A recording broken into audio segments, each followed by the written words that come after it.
तीन नए कृषि कानूनों के खिलाफ किसानों का आंदोलन 35वें दिन भी जारी है और इस बीच आज किसान और केंद्र सरकार के बीच 7वें दौर की बैठक हो गई। इससे पहले हमारे संवाददाता दया सिंह ने किसानों से खास बातचीत की। क्या कुछ उन्होंने कहा, सुनिए जरा। पिछले 37 दिनों तो दिल्ली में किसान मोर्चा लगातार जारी है और ਵੱਖ-ਵੱਖ पार्टियां ਵੱਖ-ਵੱਖ धार्मिक राजनीतिक संस्थावां ਵੱਲੋਂ किसान अंदोलन ਨੂੰ समर्थन भी दिता जा रहा है और लगातार केंद्र सरकार ਵੱਲੋਂ भी ਜਿਹੜੀਆਂ ਮੀਟਿੰਗਾਂ ਪਿਛਲੀਆਂ ਰਹੀਆਂ ਨੇ ਉਹ ਬੇਸਿੱਟਾ ਰਹੀਆਂ ਨੇ। ਹੁਣ ਅੱਜ ਨਵੀਂ ਮੀਟਿੰਗ ਜਿਹੜੀ ਕੀਤੀ ਜਾ ਰਹੀ ਹੈ 2 ਵਜੇ ਦਾ ਸਮਾਂ ਰੱਖਿਆ ਹੈ। ਦੇਖਦੇ ਹਾਂ ਕਿ ਵਿਗਿਆਨ ਭਵਨ ਵਿੱਚ ਕਿਸਾਨ ਤੇ ਕੇਂਦਰ ਸਰਕਾਰ ਦੀ ਜਿਹੜੀ ਮੀਟਿੰਗ ਰੱਖੀ ਹੈ ਉਹਦੇ ਵਿੱਚ ਕੀ ਫੈਸਲਾ ਆਉਂਦਾ ਹੈ।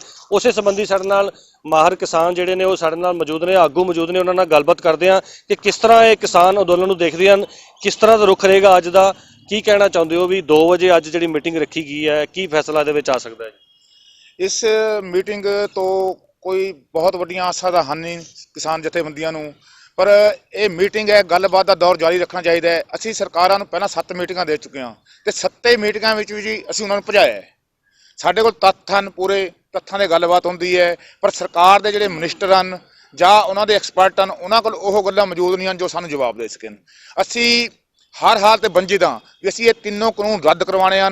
बिजली आर्डीनेंस रद्द करवाना है तो सरकार कहती है भी ये सोधा करांगे, सोधा सानूं मंजूर नहीं, क्योंकि सोधा करके सरकार के हत्थ फिर वो पावर रह जाती है। वो जदों फिर इनू चाहे ये अमेंडमेंट करके यह शर्तां फिर लागू कर दे। साडी जिहड़ी शर्त है बिना शर्त तिन्ने कानून रद्द किए जान, देश में सर्वे करवा के नवे कानून जो किसानों के हक में होण वो बनाए जान, उन्होंने लागू किया जाए जिहदे विच किसानां दा, खेती महरां दा, बुद्धिजीवियों का सब का साथ लिया जाए, ना कि जिस तरह ये कानून बनाए हैं संसद विच बगैर बहस कराए, करोना की आड़ लैके बिना किसी जरूरत तो आर्डीनेंस जारी करके राज सभा भी तुहानूं पता ही है भी इन्होंने की किया। इस तरह के कानून देश से नहीं थोपने चाहिए, क्योंकि ये लोकतंत्र है, किसी एक व्यक्ति की जगीर नहीं है। हिंदुस्तान सरकार साडी है, मोदी की नहीं है। अस्सी सरकार बनाई है, सरकार का हक बनता है भी साडी गल सुने, ना कि 4-5 कारपोरेट घराणियां दी, क्योंकि जो देश चलना है लोगों नाल चलना है तो हिंदुस्तान के लोगों की सरकार है, उन्होंने हिंदुस्तान के लोगों की गल सुननी चाहिए है। ये जिहड़ी सरकार है ये हौमे पैदा हो गया, मोदी साहब ने इनू अपने ईगो का सवाल बना लिया। मैं प्रधानमंत्री जी को बेनती करना चाहांगा भी तुसी कारपोरेट सैक्टर के फायदे सोचो जरूर, सानू कोई वो नहीं है, पर उहदे नाल नाल सब तो वड्डी हिंदुस्तान की जिहड़ी जमात है किसानी, जिहड़ी 68% हिंदुस्तान की जनता खेती पर निर्भर करती है, भी उन्होंने बारे सब तो पहला सोचो, क्योंकि तुसी उन्होंने द्वारा चुने गए हो।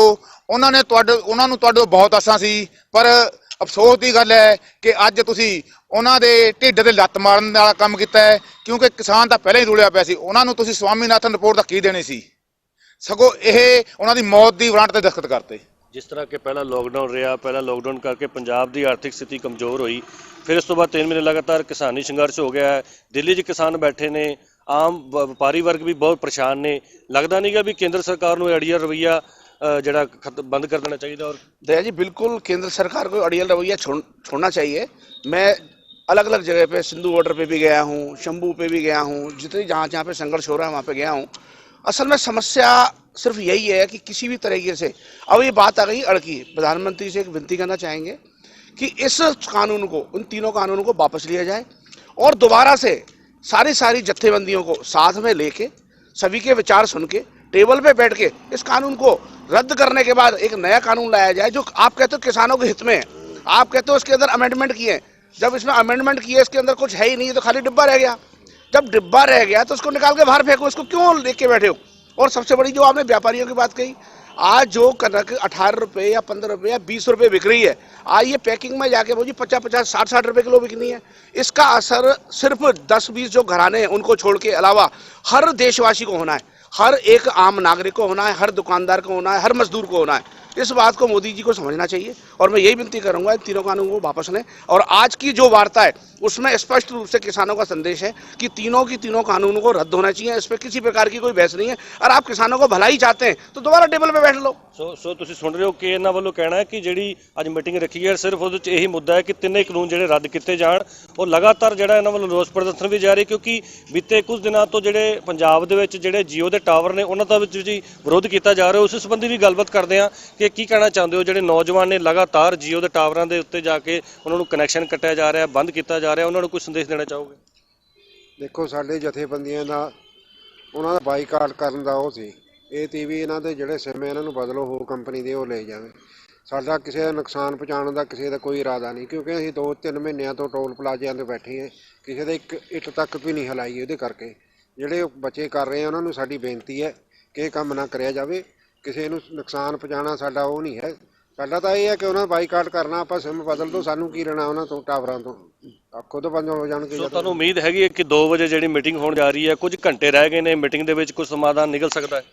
ਦੇਖੋ ਕਿਆ ਨਿਕਲਦਾ ਸਾਨੂੰ ਉਮੀਦ ਤਾਂ ਹੈ ਨਹੀਂ, ਪਰ ਅਸੀਂ ਇਹਦੇ ਕਰਕੇ ਇਹ ਨਾ ਕਹੇ ਸਰਕਾਰ ਕਿ ਗੱਲਬਾਤ ਤੋਂ ਭੱਜ ਗਏ। ਅਸੀਂ ਤਾਂ ਗੱਲਬਾਤ ਵਾਸਤੇ ਜਦ ਵੀ ਤਿਆਰ ਸੀ ਉੱਥੇ। ਹੁਣ ਦੇਖੋ ਕੀ ਨਿਕਲਦਾ 3 ਵਜੇ।